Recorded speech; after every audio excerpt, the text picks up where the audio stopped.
This morning, students across the Upper Peninsula are either heading back to school or they're starting their second week of school. TV6's Michael Sobek joins us live in Marquette from the MARESA to see what strategies are available for student success. Good morning, Michael. Good morning again, ladies. We're going to jump back into this conversation talking about some strategies and some resources, of course, that students and parents can use to help be successful in a school class setting. Now I have Jennifer joining me yet again because we're going to continue. She has used some resources that parents can access that are even online. So can you give me a rundown what those are?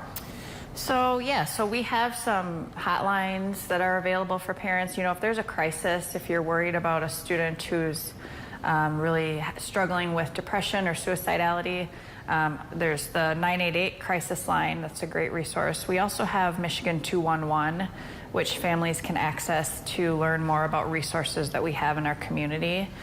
So those I would recommend checking out just so you're aware of them. Oh. And now, you know, this is a big topic of that student success is that mental health. Mm-hmm. And you mentioned anxiety is one of the more common mental health diagnoses that students will face. So what are some other strategies that parents can start incorporating to help a student that may have some high anxiety? Yeah, so I always talk to kids about how we have, you know, it's normal for us to worry. You know, we need to worry so that we can be safe, right? So if there's a car coming down the road, you know, that might trigger some anxiety that's healthy because we don't want to walk out in front of the car and get in danger. But when we have too many excessive worries, that's when anxiety can really kick in and be sort of a negative influence in our lives. So as a parent, it's important to listen to our kids, to validate their worries, but also to challenge a little bit and say, you know, we can get through this together. Let's create a plan and figure out what we can do to get through this. We might want to work on coping mechanisms with our kids, like belly breathing, you know, putting their hand on their belly and feeling that deep breath, slow in and out, is a really good strategy. So yeah. Now, special education is also one of those things that comes up. And I have ADHD myself. Now, for a student that has ADHD and a parent is trying to work with that, what is a strategy that they could use for that as well?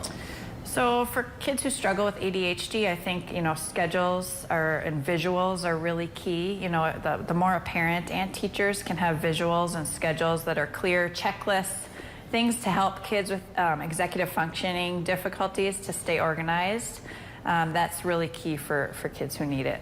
Absolutely. I remember all my checklists going through middle school and high school, and another good resource was my counselors. They were also a big help. Well, thank you so much for joining me this morning. I know it's the start of school, so you guys will be super busy today, and I'm looking forward to all those students that are going to have success. I'm going to actually link all of this information and anything that's here at MARESA and their student resources on our website at uppermichigansource.com. It's back to you, ladies.